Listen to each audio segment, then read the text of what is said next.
Hello and welcome to the University of Law. In today's video I'm going to be unboxing and reviewing this Doctor Who Past Forward.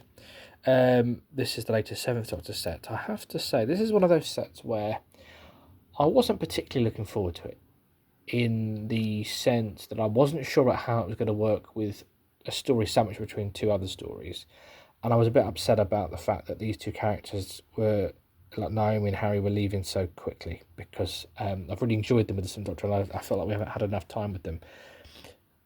Having said all that, I think it's probably my one of my standout stories of the year, and I think when I come to the ranking at the end of the year, I think it will be amongst one of my favourites.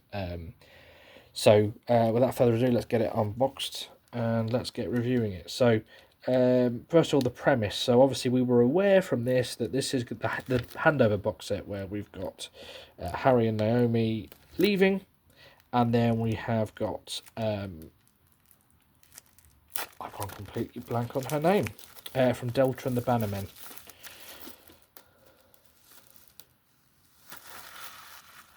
I cannot remember her name. Ray, that's it. We've got Ray from Delta and the Bannermen. Finally travelling with the Doctor. Now, we've had a taste of this because we saw this in the classic Doctor's New Monsters set, but this is kind of how they re-meet again, and it was done brilliantly. So so the premise was, we knew that was going to be happening, but we also knew that there was kind of a story with these guys leaving, with a Ray introduction story sandwiched in the middle. And I thought, how is that going to work? And you know what? It works beautifully. And in my head, I kind of see it as just one big 6-parter called Past Forward, because it is all linked beautifully. And there's obviously some themes about saying goodbye, and it just feels like a proper goodbye. Because I was also a bit upset, because I thought it's a bit of a shame that we're kind of having a character join in the middle, and I felt it was going to take away from their goodbye, but actually it added to and enhanced their goodbye beautifully. So I thought it was spectacularly done, and actually I think they've both had a really good fulfilling ending, but also both of them have got scope now to continue. Obviously Harry's got his spin-off series with Sarah Jane, and I definitely think Naomi might reappear.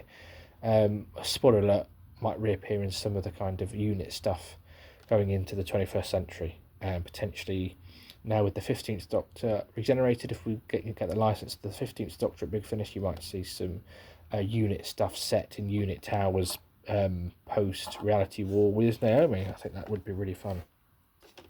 So it's a Weeping Angel story, and there's always a Big Finish. Bearing in mind they're a very visual character, and this is an audio medium. It's used spectacularly, the Weeping Angels. Just incredible stories, and every time they manage to do something really creative with the concept of the Weeping Angels, that they, as I've always said, Stephen Moffat wasn't one of those people who just brought monsters back. When he brought his monsters back, there was a new element to the lore of the character, new rules around the character. And Big Finish have really kept that tradition up with the Weeping Angels. There's always something added to the mythos, so you're building the Weeping Angels as you go.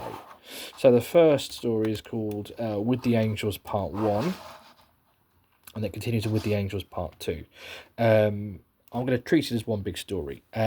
Disc 1 is, and the whole set, it's a very 7th Doctor goodbye to the companions, but it's almost probably one of the most brutal goodbyes, actually. We have got the Doctor meets a mysterious figure who is telling him what he needs to do. It turns out it's his future self.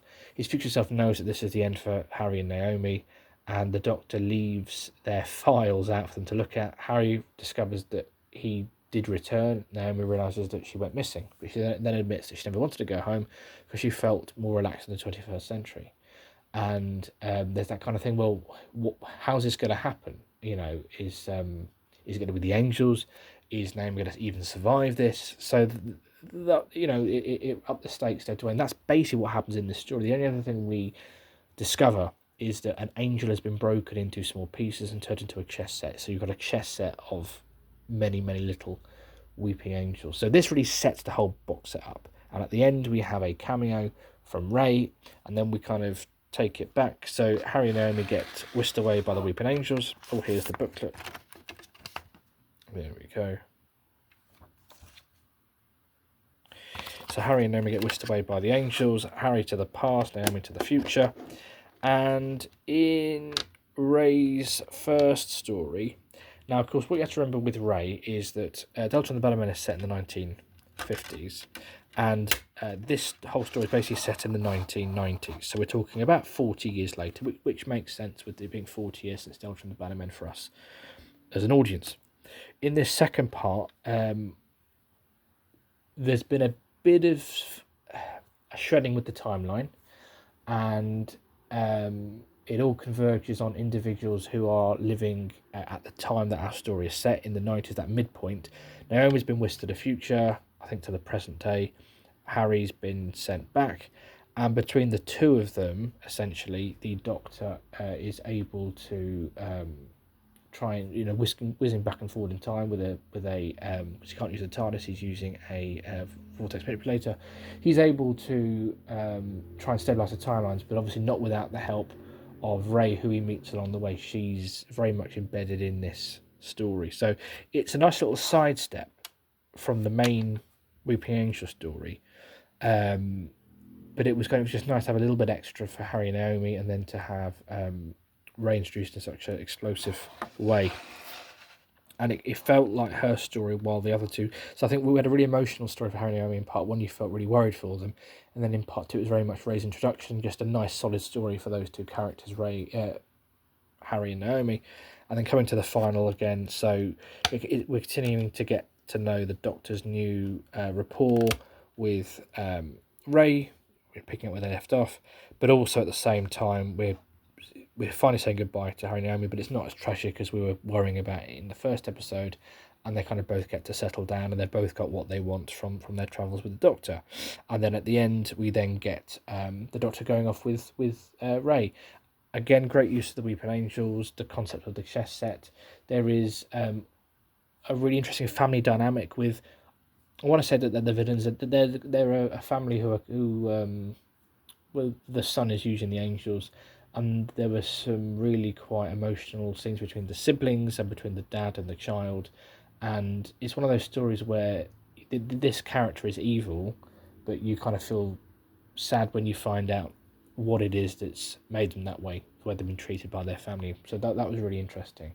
And then what I love is the Doctor plays chess using the angels, I believe. I can't remember now, but he plays chess with the villain and sacrifices himself. He says, I made a sacrifice, and he says it's checkmate, and the opponent very cleverly says, no, you haven't, I can win. Then he says, your sacrifice was for nothing. At that moment, he takes his eye off the angels, and the Seventh Doctor is transported back in time by the Weeping Angels. However, that was the checkmate, because he wanted to be touched by the Weeping Angels, because so great is because obviously the angels feed off all the days you could have had, and obviously with the Doctor that's unlimited, and it feeds them so much that the angels are then able to reunite themselves and turn against the villain. So again, it was just so clever and so fitting for the Seventh Doctor to have that kind of story. So yeah, I'm absolutely in awe of the story. What did you think? Do let me know in the comments below. As always, don't forget to like and subscribe. I look forward to speaking to you soon.